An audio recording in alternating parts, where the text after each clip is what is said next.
Assalamualaikum warahmatullahi wabarakatuh. Hai, apa kabarnya adik-adik sahabat Mari Belajar Bersama? Semoga hari ini semuanya dalam keadaan sehat, tetap semangat dan ceria. Pada video kali ini kita akan membahas materi di kelas 4, tema 7, Indahnya Keberagaman di Negeriku, pembelajaran 1. Tapi sebelumnya, sebelum kita mulai belajar untuk hari ini, mari kita berdoa terlebih dahulu. Berdoa dimulai. Berdoa selesai. Mari kita lanjutkan belajarnya. Buat kamu yang belum subscribe channel Mari Belajar Bersama, silakan pencet subscribe dan nyalakan loncengnya untuk dapat pemberitahuan terbaru dari channel ini. Nah, adik-adik, tujuan pembelajaran kita pada pagi hari ini adalah sebagai berikut.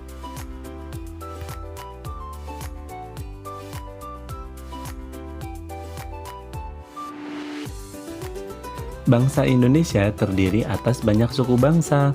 Suku bangsa apa sajakah itu? Mari kita belajari bersama-sama. Suku bangsa di Indonesia. Sejak dahulu kala, bangsa Indonesia hidup dalam keragaman.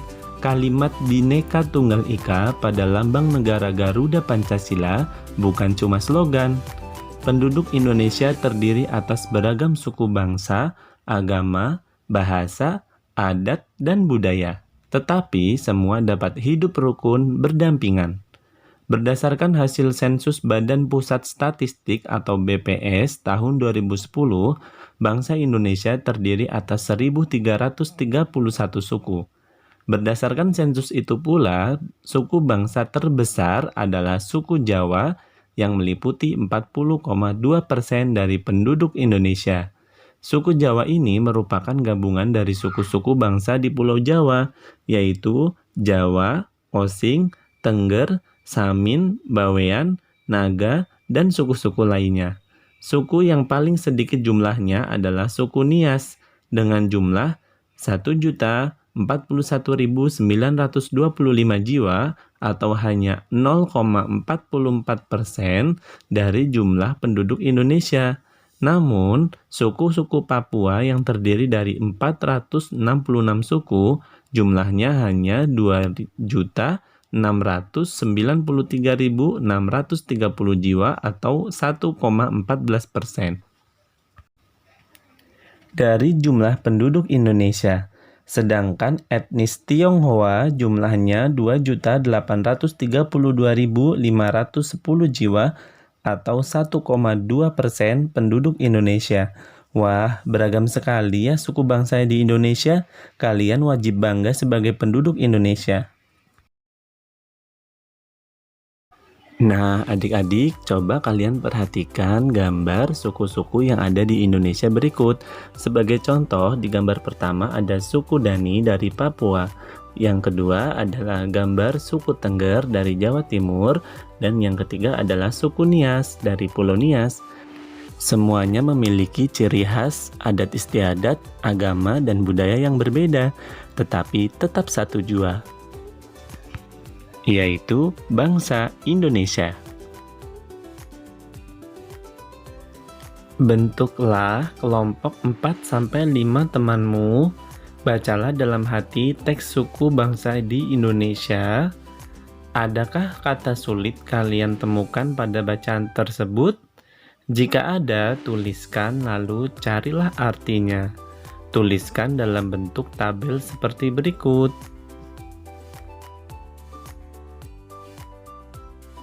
Dua, ada berapa paragraf pada teks suku bangsa di Indonesia? Tuliskan pikiran dari setiap paragraf. Masukkan jawabanmu ke tabel berikut untuk dikirim sebagai tugas ya. Adik-adik, untuk mengerjakan tugas tersebut, cara menentukan pokok pikiran pada paragraf sebagai berikut. 1. Membaca seluruh kalimat dalam paragraf. 2. Menandai kalimat awal, kalimat akhir, atau kalimat awal dan kalimat akhir paragraf. 3. Menandai pikiran pokok yang terdapat di awal, di akhir, atau awal dan akhir pada paragraf. Setelah kalian bisa menentukan pikiran pokoknya, jawablah semuanya pertanyaan tersebut lalu kirim sebagai tugas kepada guru kalian ya. Nah, adik-adik, coba kalian perhatikan gambar alat transportasi tradisional tersebut. Apakah di daerahmu masih dijumpai alat transportasi seperti pada gambar di atas? Coba ceritakan kepada teman-temanmu, apakah teman-temanmu juga menjumpai jenis alat transportasi seperti yang kamu sebutkan? Perhatikan lagi gambar bendi, pedati sapi, dan pedati kerbau. Dapatkah kamu melihat persamaan dari ketiga alat transportasi tersebut?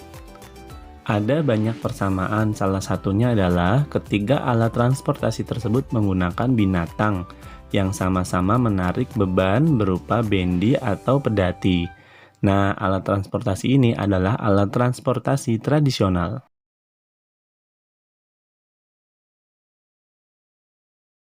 Adik-adik, coba kalian jawab pertanyaan berikut.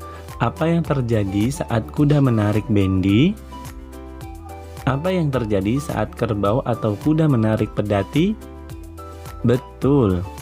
Pedati dan bendi menjadi bergerak karena adanya gaya tarik dari hewan-hewan tersebut. Ayo mencoba lakukan kegiatan-kegiatan sederhana berikut. 1. Dorong meja belajarmu pelan-pelan hingga bergeser sedikit, lalu tarik ke posisi semula. 2. Angkat tas sekolahmu lalu letakkan ke posisi semula. 3. Ambil selembar kertas tak terpakai lalu lipat atau remaslah kertas tersebut. Dari kegiatan tersebut, isilah tabel berikut. 1. Nama kegiatan, aktivitas yang dilakukan, contohnya mendorong meja. Hasilnya, meja menjadi bergeser. Lalu, setelah meja didorong, kalian menarik meja. Hasilnya, meja pun bergeser. Kemudian, isilah nomor 2 dan 3 dengan aktivitas nomor 2 dan 3 di atas. Kesimpulannya, aktivitas yang telah kamu lakukan terhadap meja sehingga meja bergeser disebut dengan gaya. Aktivitas yang kamu lakukan terhadap tas sekolah yang kamu angkat disebut gaya. Aktivitas yang kamu lakukan terhadap kertas sehingga bentuknya berubah juga disebut dengan gaya. Nah, adik-adik, jadi menurutmu apa yang dimaksud dengan gaya? Gaya adalah dorongan atau tarikan yang dapat menyebabkan benda bergerak atau berubah bentuk. Wah, sekarang kamu jadi tahu kan apa itu gaya?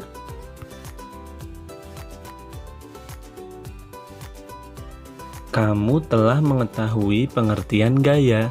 Sekarang perhatikan gambar-gambar berikut, lalu jawablah pertanyaan pada setiap gambar. Apa yang menyebabkan mobil pada gambar di samping dapat bergerak? Apa yang menyebabkan lampu dapat menyala? Apa yang menyebabkan jarum menempel pada batang magnet? Apa yang menyebabkan buah jatuh dari pohon? Apa yang menyebabkan kursi mudah dipindahkan? Gaya mempunyai banyak jenis sesuai dengan sumber yang melakukan gaya. Macam-macam gaya antara lain gaya otot, gaya listrik, gaya magnet, gaya gravitasi, dan gaya gesek. Gunakan nama gaya-gaya tersebut untuk menjawab pertanyaan-pertanyaan tadi. Lalu kirim sebagai tugas kedua di hari ini kepada guru kalian ya.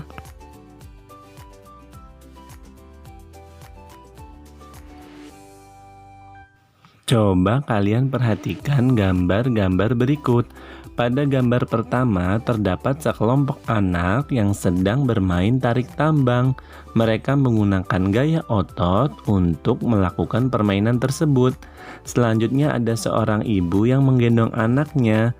Ibu tersebut juga menggunakan gaya otot untuk dapat mengangkat anaknya. Selain itu, berat badan si anak juga dipengaruhi oleh gaya gravitasi bumi. Selanjutnya terdapat 2 ekor kerbau yang menarik gerobak. Di sini terdapat gaya otot dari kerbau dan gaya gesek antara roda dengan tanah. Dan pada gambar terakhir terdapat pengrajin gerabah yang sedang membuat gerabah. Kegiatan membuat gerabah merupakan salah satu pemanfaatan gaya gesek, yaitu gaya gesek antara tangan pengrajin dengan lapisan tanah liat yang digunakan untuk membuat gerabah. Seni gerabah di Indonesia. Tahukah kamu apa yang disebut dengan gerabah? Berdasarkan Kamus Besar Bahasa Indonesia atau KBBI, gerabah yaitu alat-alat dapur untuk memasak dan sebagainya yang dibuat dari tanah liat yang kemudian dibakar, misalnya kendi, belangga. Memang awalnya pembuatan gerabah untuk memenuhi kebutuhan alat-alat dapur.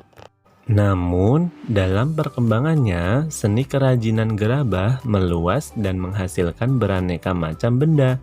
Pembuatan gerabah secara tradisional tersebar di wilayah Nusantara.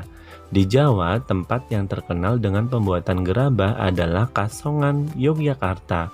Kasongan adalah nama daerah di Kecamatan Kasihan, Bantul. Letak Kasongan kurang lebih 8 km di sebelah barat daya Yogyakarta. Gerabah Kasongan awalnya biasa saja. Perajin Kasongan dahulu hanya membuat barang-barang rumah tangga seperti anglo, cobek, atau kendi. Namun pada tahun 1970-an, Bapak Sabto Hudaya, seorang seniman Yogyakarta, mendidik perajin di sana. Mereka diajari cara membuat karya seni dari tanah liat. Sejak saat itu, seni gerabah semakin bermunculan. Para perajin membuat kendi yang lebih unik. Mereka juga membuat vas yang dilengkapi aneka hiasan. Semakin hari, pengetahuan dan keahlian perajin makin berkembang.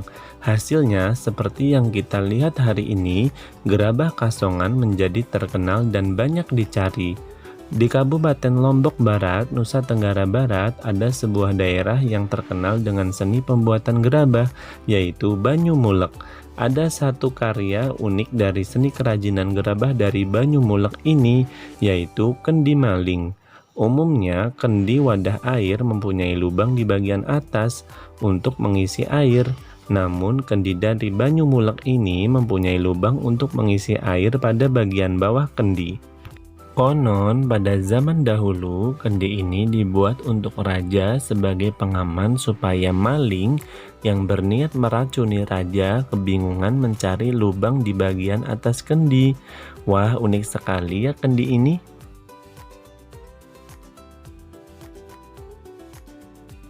Adik-adik, tahukah kalian masyarakat Pulau Owu di Maluku Tengah juga membuat gerabah yang disebut sempeh.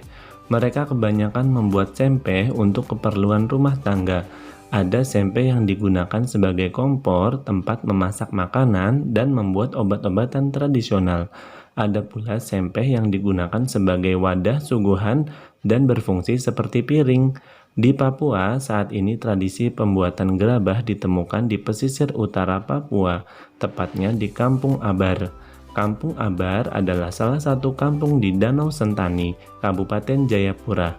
Umumnya, pembuatan gerabah di Kampung Abar dilakukan wanita. Konsumen gerabah dari Kampung Abar adalah para wisatawan yang datang di Danau Sentani. Bagi para wisatawan, gerabah Papua itu menarik karena dibuat dengan tangan kosong tanpa mengandalkan teknologi alat pemutar.